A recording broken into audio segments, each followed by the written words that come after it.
Semua orang bilang ini kopi Vietnam.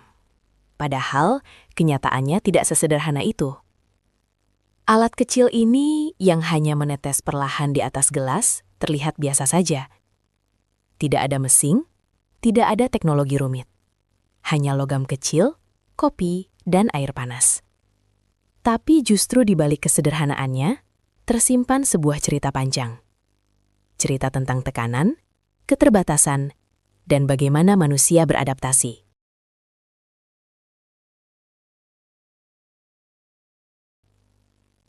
Kita mundur ke abad ke-19, saat Prancis datang dan menjajah Vietnam. Mereka membawa banyak hal, budaya, sistem, dan juga kopi. Bagi orang Eropa, kopi adalah bagian dari gaya hidup, diseduh dengan alat yang kompleks, dan dinikmati dengan cara yang elegan. Tapi ada satu masalah besar. Vietnam bukan Prancis. Tidak semua orang bisa memiliki alat mahal. Tidak semua orang hidup dalam kemudahan. Di tengah keterbatasan itu, orang Vietnam tidak berhenti. Mereka tidak meniru sepenuhnya. Mereka beradaptasi. Dari situlah lahir sebuah alat kecil. Sederhana, ringkas, dan bisa digunakan oleh siapa saja. Alat itu kini kita kenal sebagai Vietnam Drip atau PIN. Tidak membutuhkan listrik, tidak membutuhkan mesin. Hanya butuh waktu dan kesabaran. Berbeda dengan espresso yang cepat, PIN justru lambat. Air panas dituang, lalu kopi mulai menetes, satu persatu. Pelan. Seolah memaksa kita untuk berhenti sejenak dan menunggu. Dalam dunia yang serba cepat, PIN justru mengajarkan sesuatu yang berbeda. Bahwa tidak semua hal harus terburu-buru untuk menjadi bermakna. Lalu ada satu hal lagi yang membuatnya unik. Susu kental manis. Di Vietnam saat itu, susu segar sulit didapat. Iklim tropis membuatnya cepat rusak.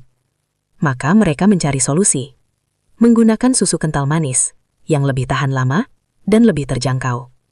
Dan tanpa disadari, kombinasi ini menciptakan sesuatu yang khas.